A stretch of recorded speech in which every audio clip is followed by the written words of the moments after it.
सोनेरी शिवजयंतीचा आला, दिवस सोनेरी शिवजयंतीचा आला, आनंद घेऊनी हा सुवर्ण दिन आला, आनंद घेऊनी हा सुवर्ण दिन आला.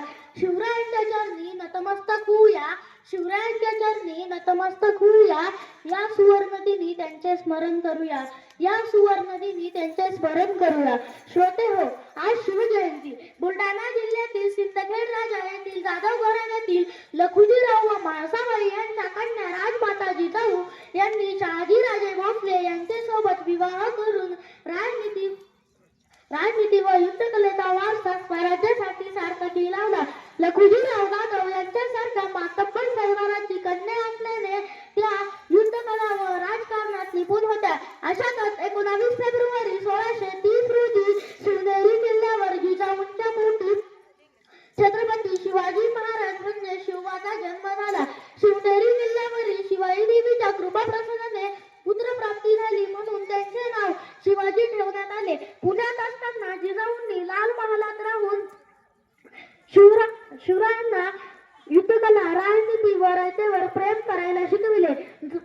जिजाऊंनी अनेक संकटांचा सामना करत शिवरायांना हिंदवी स्वराज्याचा संस्थापक म्हणून घडविले, जो खऱ्या अर्थाने जिजाऊंचा अनमोल वारसा आहे. सोबतच शिवरायांना रामायण, महाभारत व थोर पुरुषांच्या गोष्टी सांगून त्यांच्यावर पराक्रम, धैर्य आणि न्याय यांच्यासारखे उच्च संस्कार केले.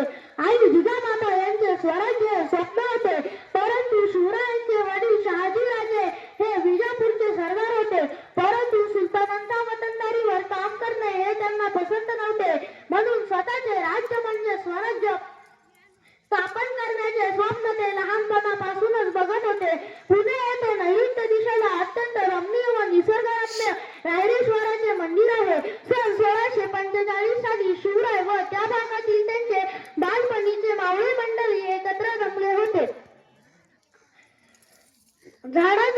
घनदाट जंगल असलेल्या झाडाझुडपांनी वेढलेल्या रायरेश्वराच्या मंदिरात शिवराय व त्यांच्या मावळ्यांमध्ये स्वराज्याचा निर्णय झाला. तेव्हा शिवराय वयाने खूप लहान होते, परंतु त्यांच्या विचारांची भरारी खूप मोठी होती. आता आपले ठरले, आता आपला एकच मार्ग, आपल्या ध्येयासाठी आपण झटायचे आणि वेळ पडली तर प्राणांची आहुती सुद्धा द्यायची. यावर शिक्कामोर्तब झाले आणि तेथून हिंदवी स्वराज्याला सुरुवात झाली. भोसले कुळातील या सुपुत्राने विजापूरच्या आदिलशाही विरुद्ध आणि मोगलशाही विरुद्ध ऐतिहासिक संघर्ष करून मराठा स्वराज्य स्थापन केले. शिवरायांनी महाराष्ट्रात मराठा साम्राज्याची स्थापना 25 एप्रिल 1645 रोजी केली. यानंतर 6 जून 1674 रोजी शिवरायांचा रायगडावर अधिकृत राज्याभिषेक होऊन मराठा स्वराज्य हे एक स्वतंत्र मराठा साम्राज्य म्हणून घोषित केले. छत्रपती शिवाजी महाराज हे भारतीय इतिहासातील एक अद्वितीय, पराक्रमी आणि दूरदृष्टीचे राजे होते. वयाच्या अवघ्या 15व्या वर्षी त्यांनी स्वराज्याची शपथ घेतली, जी त्यांच्या निर्मितीची पहिली पायरी होती. म्हणूनच छत्रपती शिवराय हे दामिनी काव्याचे जनक मानले जातात. कमी सैन्यानिशी डोंगराळ भागात शत्रूला हरवण्याची त्यांची रणनीती प्रसिद्ध होती. अफजल खानाचा वध करून त्यांनी विजापूरच्या आदिलशाहीला मोठा धक्का दिला, जो त्यांच्या शौर्याचा सर्वोच्च क्षण होता. सन 1666 साली औरंगजेबाच्या कैदेतून मिठाईच्या पेट्यांतून निसटणे हे त्यांच्या चातुर्याचे आणि धाडसाचे मोठे उदाहरण आहे.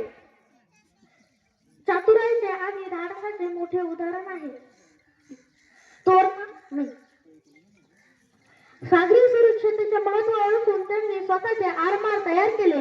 त्यामुळे परकीय आणि वसाहतवादी शक्तींना त्यांना रोखण्यात यश आले. शिवरायांनी सिंहगड, राजगड, प्रतापगड यासारख्या उभ्या किल्ल्यांचे व्यवस्थापन केले आणि जिंकले. छत्रपती शिवाजी महाराज हे एक योद्धा नव्हते, ते एक आदर्श शासक म्हणजे जाणता राजा होते. त्यांनी रयतेला भयमुक्त केले आणि समतेवर आधारित राज्य उभारले. अशातच 3 एप्रिल 1680 रोजी रायगडावर एका आजाराने त्यांचे निधन झाले. म्हणूनच छत्रपती शिवराय हे आजच्या पिढीसाठी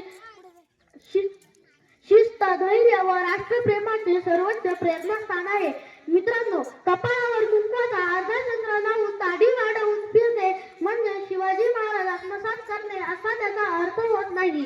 प्रत्येकाने जीवनाचे योग्य व्यवस्थापन, संकटावर मात आणि महिलांचा आदर व सर्वसमावेशक दृष्टिकोन असलेल्या तरुणांना आपण आत्मनिर्भर